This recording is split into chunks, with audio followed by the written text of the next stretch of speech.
Satisfactory 1.1 has finally come out of its long stint in experimental and is now available on the full release branch of the game. This means that features have been finalized, bugs have been fixed, and the game is overall more stable and performs better. Many of you watching this video have probably already played around with the new features or seen another content creator using them.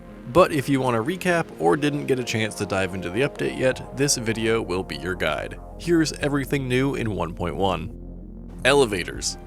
Personnel elevators are the new answer for vertical travel. They're super simple to build by using vertical zoop, and you can easily add stops, provide power, and then you're done. You can also use them to bring power up to different levels, which is nice. Plus you can listen to some relaxing elevator music while you ascend.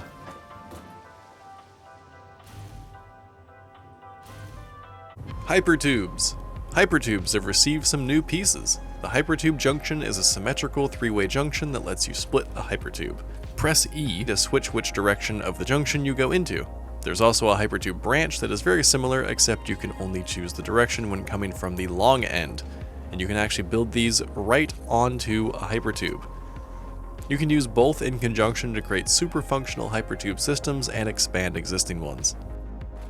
Controller support. With 1.1 comes official controller support for PC. This gives a nice preview into what the console release might look like, and shows how much work has gone into making the controls as intuitive as possible, which was no easy task, I imagine. This game has a lot of controls with a lot of different layers, and I think the team did a pretty good job making the controls as intuitive as possible. Blueprint Auto Connect. Blueprints have a new build mode that allow you to easily connect them together. A blueprint on your hologram will automatically connect belts, pipes, and train tracks together with an existing build, and you'll be able to extend those things out.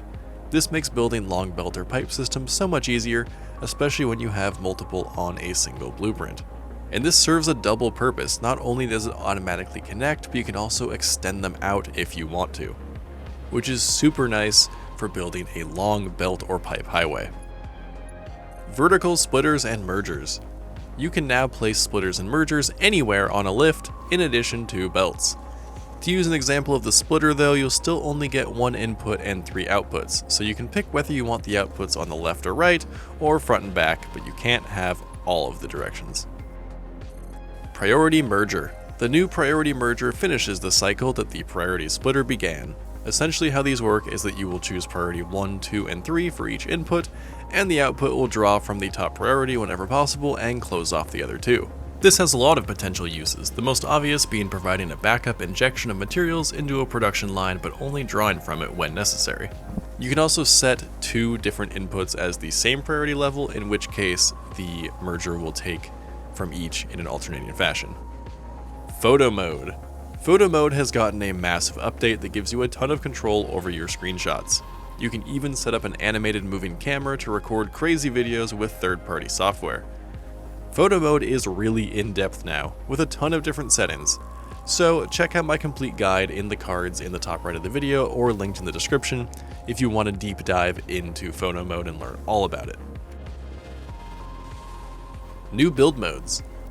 Straight build mode now applies to pipes in addition to belts, and both pipes and belts have a new curved build mode.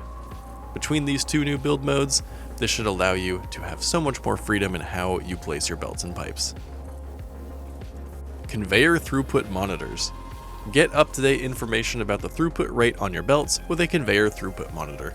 You can place these devices anywhere on a belt, and it will show you a constantly updated number of how many items per minute the belt is carrying. A great sanity check. Conveyor wall holes. Conveyor wall holes have been long asked for, and now you can place a wall hole anywhere on a wall or window, so you can run belts wherever you like without clipping them. Trains. Trains have a few small updates.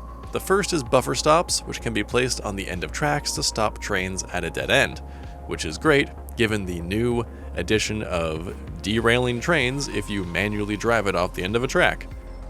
You can also now place signals on the right or left side of the tracks, which is a nice quality of life update. Additionally, railways have been reworked and should feel a little bit better to build than before. Nudge mode. Vertical nudging has now been added to nudge mode, meaning you can now nudge things in any direction and have ultimate control while building. Infinite nudge has now been added, meaning there is no limit to how far you can nudge something. You can nudge it all the way across the map if you want. New cosmetics. A bunch of new cosmetics have been added to the game to make your factory look more factory-like. We have shelf units, a huge variety of different beams, ventilation fans, and a huge roll-up gate door for trucks. New Foliage Destruction. Trees now have a falling animation when you destroy them or chainsaw them, as opposed to before where they just popped out of existence. Squished lifts are staying. Squished lifts or mini lifts are a bit of a hack in Satisfactory that forces lifts to be shorter than their normal default height by cheesing the snapping with splitters and mergers. This has been considered a bug, but it was confirmed to be kept in 1.1 as an intentional feature. Crash Site Dismantle. Now once you've retrieved the hard drive from a crash site, you can use the Dismantle tool to get rid of it entirely and get a few materials while you do so. New gameplay options. There are a few new awesome quality of life options in the gameplay settings. My favorite is that you can change where dismantle crates appear. Currently they will appear wherever the buildable was, but now you can change it so that the boxes conveniently appear right next to the player character. You can have crates within a 100 meter range merged together, and this makes cleanup much easier.